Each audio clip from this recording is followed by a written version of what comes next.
gagawin natin ngayon ay mag-repair tayo ng shirt na malaki. Bali gagawin natin 36 and a half lang yung baywang, pero ang baywang nito ay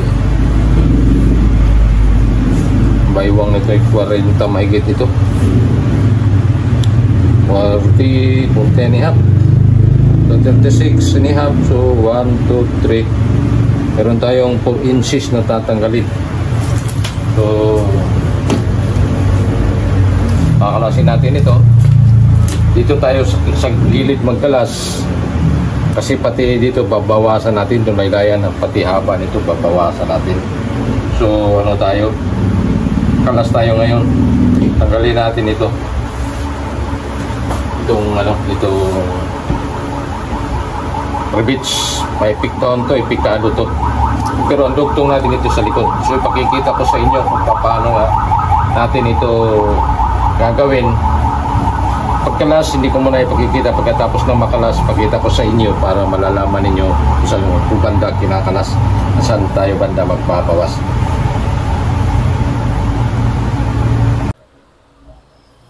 So nakalas na natin at ito sa gilid tayo nagkakalas talaga. Yan. So ang ating tatanggalin kasi ay 3 and a half. Yung allowance natin yung dapat 4 inches pero gawin natin 3 and a half. Gagawin na natin, papasok na lang natin yung half inch. So dahil malaki ang likod nito kaysa front, so yan, kung ating mas malaki ang front kaysa ang back, mas malaki ang back kaysa likod. So dito tayo magbabawas ng medyo malaki-laki sa bandang likod. So sa 3 inches 3 and a half, hati-hatiin natin yung 3 and a half, 1 and 3/4 sa dalawang magkabila ang gilid. So bawas tayo ng mga half inch dito sa front, tapos half inch, tapos 1 and 1/4 half inch, tapos mga 1 and 1/4 sa likod. So dito tayo, guguhit tayo dito ng half inch, pakain tayo ng half inch dito, tapos dito kuha tayo ng so ito yung dating tahi.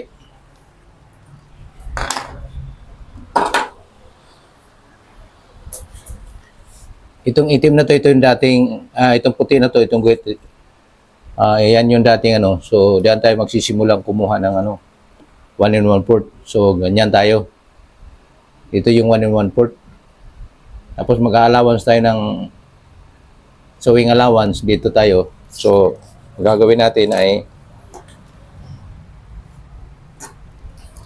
badahan natin ito. Kasi dito mas maluwag din ng bawas tayo ng 1 inch dito sa hita. So natin, tiyakin natin na meron tayo ditong 1 inch na makukuha dito. Yan. Yan. Yan. So diyan ang natin, diyan ang ating guhit. So ganyan tayo magguhit. Tapos yung allowance na half inch, pag ganyan, bigyan natin ng allowance na half inch. Yan. So diyan natin susundan ng tahi yun mamaya. Pati dito, kasi 1 inch naman pagdating dito, yung 1 inch na yan, matanggal natin yung 1 inch na yan. Yan. So kailangan natin i-diretso yan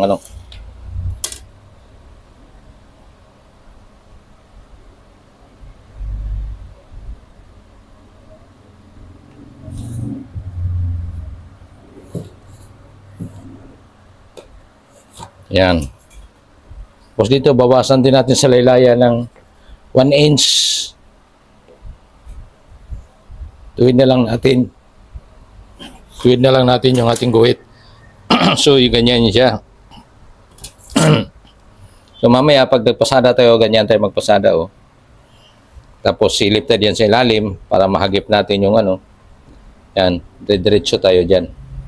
Ang baba. Yan. Ganon din dito sa kabila. Na tayo ng 1/2 inch. Ito sa taas.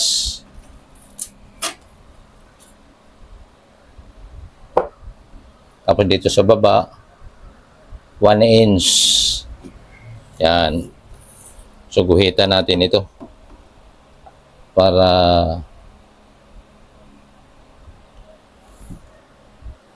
yan. Tapos dito sa laylayan, 1 inch din.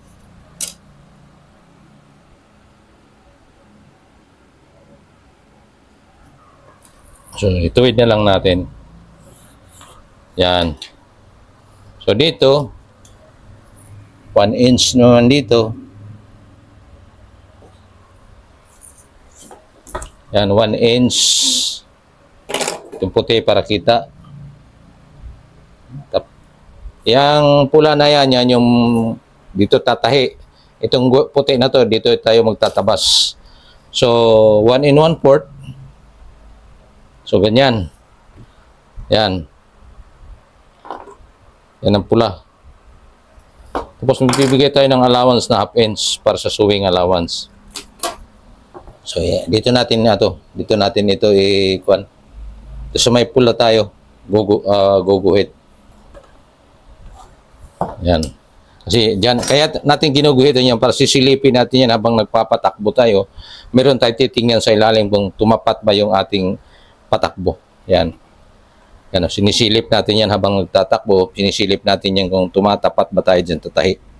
Dyan sa may guhit na yan. Para ibig sabihin, pag tumapat tayo sa guhit, ibig sabihin, eksakto lang yung ating pakain. So, dito na tayo, lipat na tayo sa makina. Atin na siyang nabawasan na natin. Yan, bawasan na natin siya. Lipat na tayo. So, tulad ng sinasabi ko, dito na tayo sa single. Ayan. Dito na tayo. Lagyan natin ng ilaw para medyo maliwanag.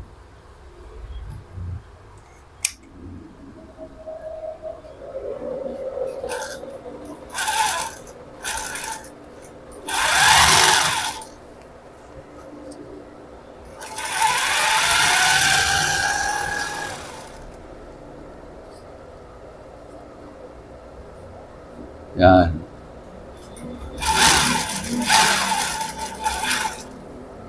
Kaya sinasabi ko, yan natin ginuguhitan sa ilalim para sisilipin natin kung tumatama ba tayo ng pasada. Kasi dito, hindi na sila magpantay kasi nagbabawas tayo ng hindi parehas ang lapad. Sa likod, mas malapad. Dito sa harap ay mas makitid.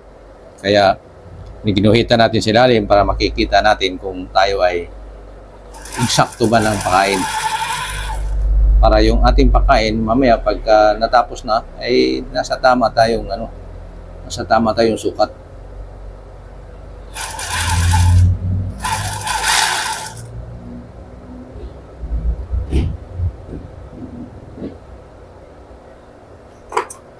Medyo bumukol-bukol eh. Tasin natin itong tahi na nagpapabukol.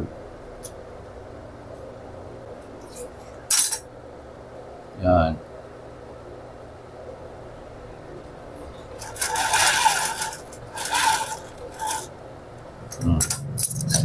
Tapos sabay tabasan natin. Bawasan. Titira lang tayo ng sewing allowance.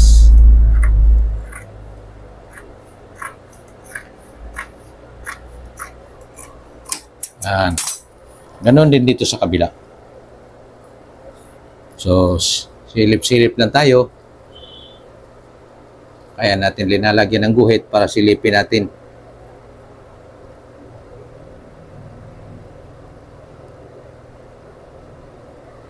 Kung hindi ba tayo lumalayo.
Yan. Tabasan lang natin. Titirahan natin ng pang sewing allowance.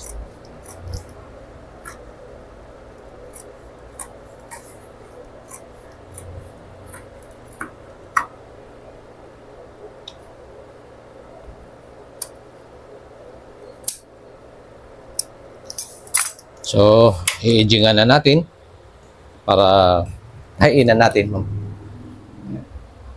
ang waistband mamaya. Edging na tayo. Na-ano na natin, na-edging na. So, atin ang pasadahan ng gilid. Ito, yung i-top stitch na natin itong outseam niya. Para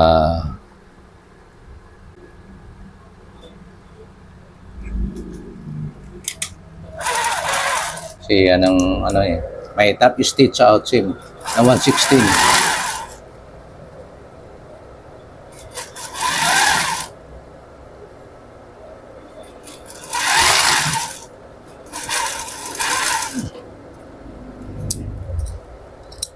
Yan.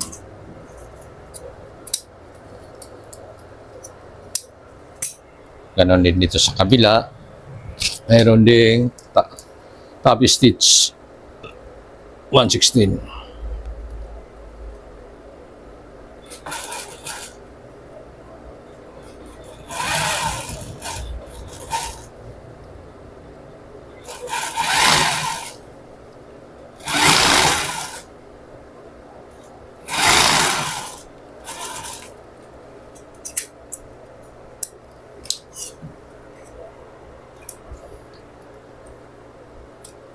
Dito na tayo.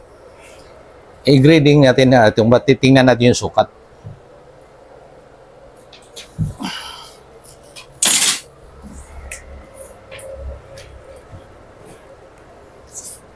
So, tandaan natin. Ano lang natin. Sintro lang natin ito. Ito. Itong mga ating waistband, sintro lang natin yan. Yan sa kalagitnaan diyan. Lagyan natin ng tanda. Ganon din dito sa kabila. Hilahin natin, ipantay natin, tapos maglagay tayo ng tanda dito sa may sintro. Yan, maglagay tayo ng tanda. Yan, saktong lapat yan ha. Tapos sukatin natin kung ilan yung natitira. Kasi ang kailangan nating matanggal, ang kailangan nating matanggal ay 3.5. So, pag umabot ito ng 3.5, itong ating natanggal, sabihin, eksaktuhan lang. So, yung ating tatanggalin na 3 inches lang yan. Pagbuhat doon sa kabilaan. Yan. Sa kabilaan, yan. Yan. Bali, mayroong 3 inches. So, kailangan natin tanggalin ay 3.5. So, magdagdag pa tayo ng 1/4 dito sa kabila, 1/4 din dito sa kabila para maigsaktong 3.5 ang ating natatanggal. So yung 3.5 na yan, atin siyang lahatiin. Yan. Yan. Diba? Yan o. Ba, eksakto siya na 1 at 3.5, 1 and 3/4. So ngayon, ang ating gagawin ay atin naman itong, dahil nakuhaan na natin siya ng sukat na eksakto na 3.5, atin siyang putulin natin. Ayan, sukatan natin. Ayan o. Tapos mag-aalaman tayo ng 1/2 inch para sa tahi. Ganon din dito sa kabila. Eksaktong sukat. Magbibigay tayo ng allowance na 1/2 inch. So, yan ang yan ang ating sukat na eksakto. 3.5. Yan. So, putulin na natin. Yan. Yung sukat na yan, ito yung eksaktong sukat. Tapos ito, allowance, itong dito natin puputulin sa may allowance. Yan din, eksaktong sukat. Dito ang allowance. Yan. So ngayon, ang gagawin natin sa sunod ay atin itong kalasin. Itong tahi dito. Kalasin natin yan. Para mabiak natin siya. Para mabiak natin. Ganon din dito sa kabila. Para mabiak natin.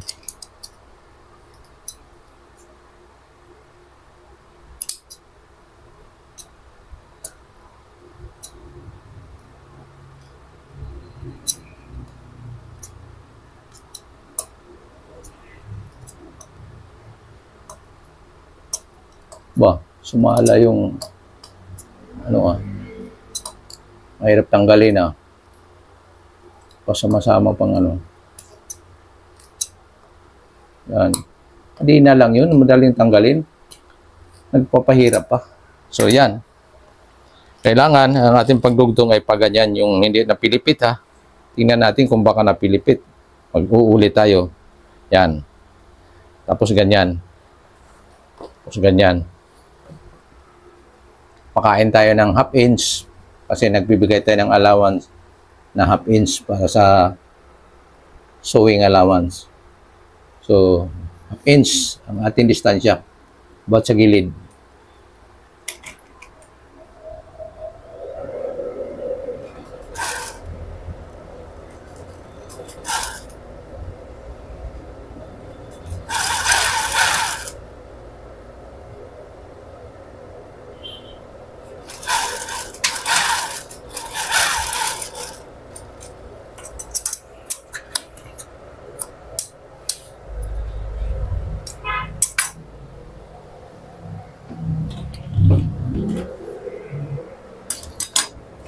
Pupukpukin ko lang para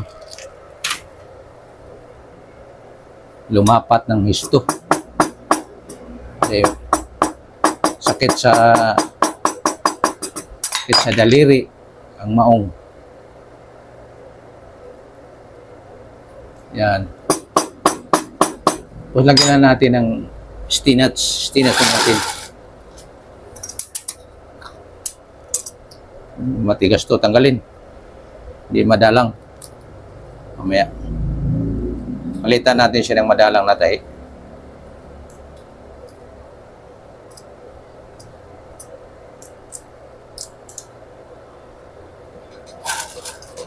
Yan. Madalang na. Ano din dito sa kabila?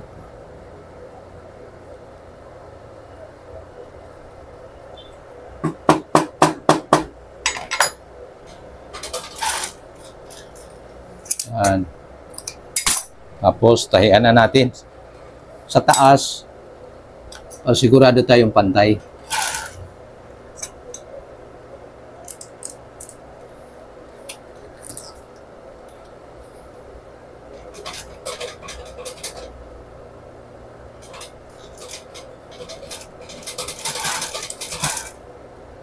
Yan, pantay natin dito. Parehasin na, pantay na natin. Tingnan natin yung ipit-ipit sa ilalim. Yan. Yan. Tingnan natin kung ano ba, okay ba.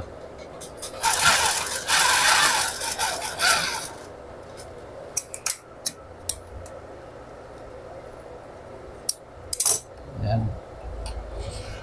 Pagkatapos, stinats natin dito sa may gitna para hindi siya gagalaw-galaw.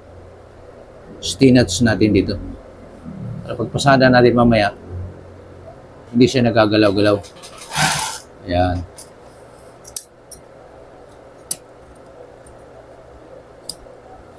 Ayan. Tapos dito tayo magsimula banda. Dito tayo bandang kabila. Dito tayo magsisimula.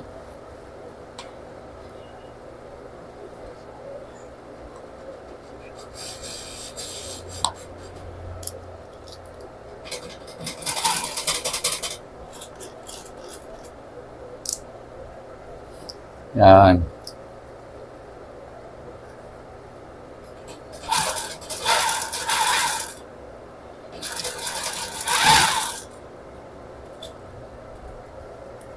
Tapos atin ang tingnan natin kung hindi ba siya maluwag. Yan. Sa ilalim, silipin din natin to sa ilalim. Yan.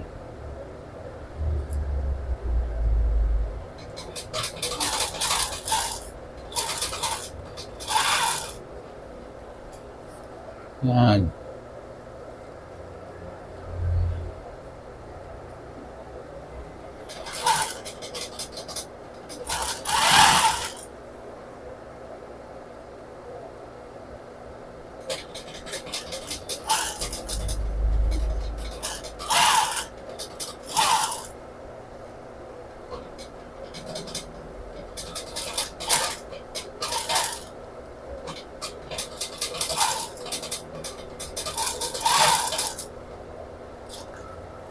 Yan. Medyo pigil-pigil lang.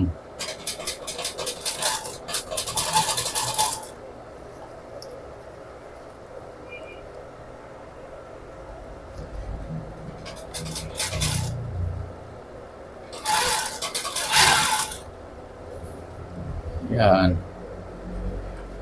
Medyo maluwag-luwag konti, papasok lang natin. Kasi nagbibigay tayo ng half inch na medyo luluwag yun.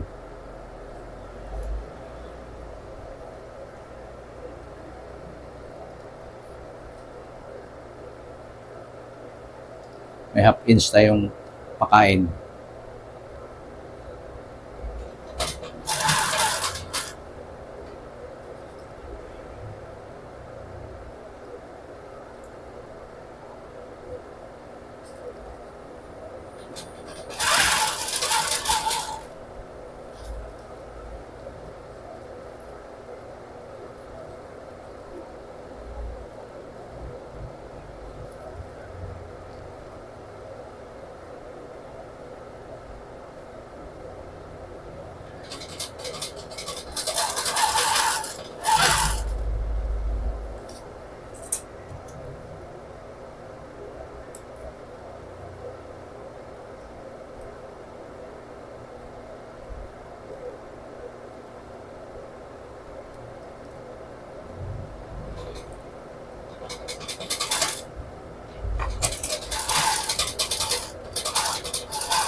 Yan.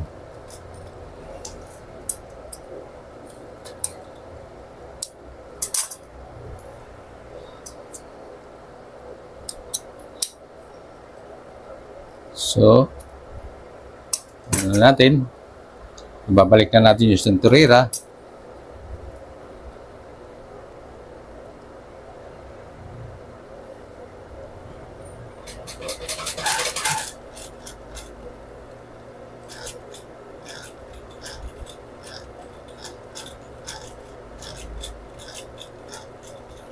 Kamay-kamay ko lang kasi mahirap mag-stitching, mahirap magpatakbo. Bartak So natapos na yung ating ginagawa. Naibalik na natin ang senturera. Sumatan din natin ang kanyang lapad. Kailangan natin yung 36 ang ihap.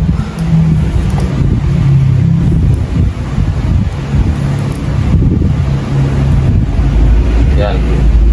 Hanggang 36 ang ihap. Nakuha natin ang eksaktong sukat. At naputulan na rin natin ito. So, sa balakang kailangan natin 43. 21 na nihap ito. Kalahati. Ayan. Sakto. Sakto rin sukat. So, salamat. Maraming salamat na natapos na ang ating ginagawang pagre-repair at nawa itong aking pagtuturo sa pagre-repair ay nakapulutan ng mga aral sa mga baguhan pang natutong manahi at para sa mga nag-aaral pa talagang mananahi ay sundan nyo lang itong aking mga pagtuturo dahil ito ay kabisado ko na dahil lagi ako nagre-repair ng mga ganito pa nga pamamaraan ko pag nagre-repair ako ng mga malalaki. At sa inyong lahat ng mga sumusubaybay sa aking YouTube channel, maraming salamat. At para sa mga baguhan, hindi pa nakapag-subscribe, paki-subscribe, share and like. At ang inyong pagsusubscribe sa akin ay tulong na rin ninyo sa akin ito. So, pasasalamatan kayo ng marami at naway pagpalain tayo parati ng ating may kapal. Maraming salamat sa inyo lahat.